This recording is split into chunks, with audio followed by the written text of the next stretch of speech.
47, use your camera and scan the lock, will you? Hey everybody, I am here with Michael Huber, nobody better in the world to talk about Hitman with. Pumped. I got to play a couple of missions from Hitman 3 on PC, and you'll be playing on PS5.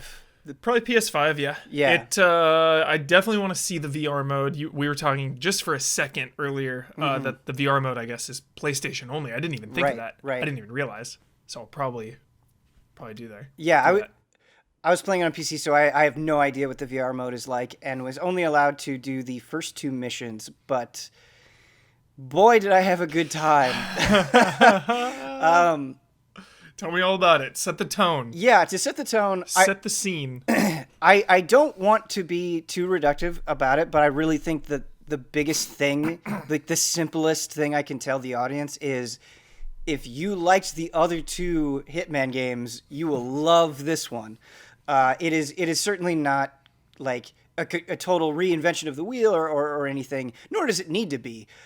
It's just really, really, really well designed, and it is some of the absolute best stealth you can get on the market today. I think kind of the first talking point that I want to bring up is just how gorgeous it is. I mean, it is something where, like, both visually and mechanically, there's just such an incentive to walk around because not only do you discover crazy opportunities to get new disguises, find new tools for your mission, but just like how intricate it all is. I mean, you're in this grand location in the very first mission, and there's so many rooms, so many conversations going on. You just get like they do as much as possible to make this feel like a real place where like awesome. You kind of you're scanning over and like any direction that you go, there'll be something different going on. It's so much fun. And in the first mission, I was following a mission story at first, and you have those. And for those who aren't aware of what mission stories are, they're basically like, hey, we'll put markers on your HUD for you to go follow to kind of guide you along the kill. And it's great for people that maybe feel intimidated by Hitman or don't really know how everything interacts. It's really, really useful. But what I like about it as somebody who's played the other two games is like it guides you along, but it doesn't do everything for you. Like you still have to earn it. Like you still have to, avoid cameras. You still have to avoid like people who will see through your disguise. You still have to figure out, like, it puts the puzzle pieces in front of you, but you still have to put it together. Totally. Yeah. And I like that you had to kind of discover those too in the older ones. Like you'd have to get in the position for that to kind of trigger. Right. And which I liked. Huber, that's perfect because that goes right back into what I was saying is incentive to explore and see all of this great work that they've done is like you go out of your way a little bit or you just, head off in a different direction and suddenly another mission opportunity will reveal itself. But yeah, it's really good. And so going through that story was fun, but then replaying it, like it's good. These are just the most replayable games ever. Totally. Because after going through the mission story, I did it again, and it was nice because the mission story kind of gave me like some clue of like, okay, here's where some important things are, and that way, when I did it on my own again without relying on the mission stories, I kind of had a base to work from. And that's really fun as well. And then it's of course super rewarding when you just find your own way to kill them. Yep. Or you just do your, like, not even part of the mission story at all. You just take it into your own hands. Yes. Like, I'm doing this. I'm not getting any bonus points for this. This is the way. Yes, this is the way. It's funny, Huber, because I'm limited with actually what I can say about the second mission, and I don't want to spoil it because the setup for it is so good. Cool. But I had that moment happen in the second mission where I was kind of following the story and then an opportunity just presented itself. I was just like, I'm just going to go for it. And I just killed him right then and there and managed to get out just fine. So I love those moments. Yeah. You got him, 47. Marcus Stuyvesant won't be a problem anymore. You mentioned you couldn't really talk about the second mission. So for the first mission, can you kind of describe the layout, the environment? Like, where are we? Kind of like, what is our objective? Are you allowed to go into that a little bit? Yeah, so you're in kind of this, I'm not actually sure if it's a hotel or not. It's sort of like this grand, like, palace hotel looking place, very ornate. They're having like an art showing there. Love a good art show. Kind of like a very pretentious, very modern art show that's going on. And so, Do they have the paddles? People putting up the paddles? no, it's like it's like boxes of light and a giant like circular sun in the back. Dude, cool. And it was neat because despite, diving into the first mission several times, I think there's something that you could do with the sun. Maybe like blow it up or something to get a kill. Yeah, push but it on someone. I didn't get that. That wasn't a path that I chose. And like when you get to that end screen, you're just kind of blown away by how many ways they've thought of for you to get creative and use the environment to kill people. And it should be mentioned as well, this is in the other games, but as you beat a mission, you level up the mission, and it makes replaying it even better because you get new starting locations and just new opportunities as you sort of level up the mission. And so it feels like it's changing when you keep diving back into it, which is cool. Yeah, and you were saying earlier too that it doesn't reinvent the wheel. Yeah. And I feel like the same thing with Hitman 2, Ben, is like they added the briefcase that you could smuggle the sniper rifle in. They added mirrors where enemies could then now see you in reflections. Yeah.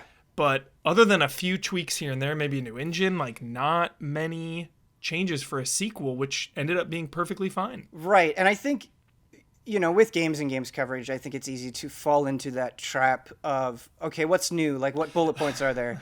But like, I like the 2016 Hitman quite a bit, but I like Hitman 2 even more just because I think in general the missions are better designed. And I've only played 2 missions of Hitman 3, but they were banger missions. Like if it holds up throughout the rest of the game, then I'll probably like Hitman 3 even more than I liked Hitman 2. And despite there not being like a ton of like quote unquote new things, the way that they use this little camera that you have is really cool.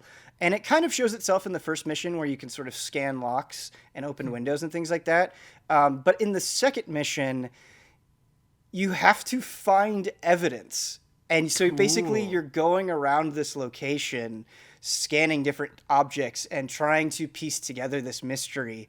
And it just feels way different than a lot of Hitman that I've experienced. That is great. Yeah. Some like recon, infiltration. Yes, definitely. So cool. We keep talking about Hitman 2 feeling kind of similar to 1. Mm-hmm. Now we're on next gen. Did you feel that bump, or does it kind of feel in line with 1 and 2, kind of visually? Yeah. Just the mood, the NPCs, all that? Yeah. That's a hard question to answer because I was playing on PC. I think I wasn't playing on next gen hardware, so I can't really make that assessment. But like I was saying in the beginning, it looks really, really good. Now, granted, I think Hitman 2, for instance, looks phenomenal, and just the density of the locations and a lot of the detail that they go into specific buildings and stuff is present. That's very much present here. There's a moment kind of while you're walking into this VIP area in the first mission, and like the game absolutely knows what it's doing because music starts playing and like it zooms out so you can kind of soak in the whole scene. Yes. It's like the game is screaming at you like, we know how good we look, and you're like, yeah, you look really, really good. Confidence. To say it is definitely confidence. To say it's a huge leap, I don't know that I would go that far, but I'm somebody that thinks Hitman 2 still looks good. Cool. So. Favorite weapon you get to try out? Favorite kill? Anything like that? I'm hesitant because I don't really want to spoil too much. Good But call. I will Good say call. this is when I was playing it and not like purposely not doing story mission stuff, just I got to this point where I kind of understood the environment enough, and I fought, this guy had like a patrol route that I was trying to kill, and he was looping around and around and around, and I just got so familiar with his route that I was like, okay, in this hallway there will be nobody there. There's a locker right there. I can kill him with the wire, put him immediately into the locker, and I think just that moment of, again, like all the pieces snapping together and really feeling like I was being rewarded for my patience and trying to learn. That was probably my favorite kill. It's so hype. You know, it's not like a super special Hitman 3 kill. You could do that in any of them. Dude, that's the best, Ben. Yeah. You got me so hyped because just thinking about how refined these stages can be. Yeah. And like all the, you know, they're not all flashy new additions, upgrades, sequel. It feels like it's more of the level designs, the improvisation, what you can do, when you can do it. Right. And, you know, we talked so much, Huber, about getting frustrated at AI in games. And I think if you were to really break it down, analyzing Hitman, you know, you can make the guards do absolutely stupid stuff, but the designers kind of circumvent that by making the scenarios that they put you in so interesting, and there's so many different things that you have to think about that it just feels like such an intelligent and rewarding stealth game that you pretty much can't get anywhere else. Yeah. And Ben, I hate to step on the last moment there. No, it's okay. I was thinking, like, it's equally as fun to plan out the perfect assassination, get in there, one shot, one kill or whatever, get out undetected, or getting caught in the act, sirens blaring. Yeah. How the hell am I going to get out of... Like, either way, improvising or getting away scot-free is so fun. And when you do get caught, like, I love the kind of, like, sloppiness to it. Like, it's not... I don't know. Maybe it is for others, but for me, it's not easy, like, shooting my way out of the situation because you go down so quickly. Yeah. That it's like, you're punishing. Like, I can maybe get through this, but you're punishing me for failing, which is good. Yeah. Love it. Or even, like, small failures, like someone walks in, you got to kill them, and Right. then someone else walks in, and you got to kill them. And it's just like, Right. I think about, because I try to only kill the targets and knock out other people if I need disguises or whatever. But I still feel bad. Like, a lot of these people you're knocking out for their disguises, like, they're just regular folk trying to do their job. Like, Hitman goes out of its way to make the people that you're killing, like, very bad people. But a lot of the dudes that I'm knocking out just so I can get around security are definitely not evil, which is funny. It's just throwing them into a locker, man. it's awesome. Yeah. But I'm sure we'll have more to say about Hitman, but this was just the first two missions. Was a pleasure chatting with you, Huber, and this game is out soon. Game's out in a couple weeks. So soon, Ben. You snuck this up on me, dude. You're like, yo, Hitman preview. I'm like, what, dude? Hitman? Yep. Oh, my goodness. What dude, Hitman? Thanks, everybody.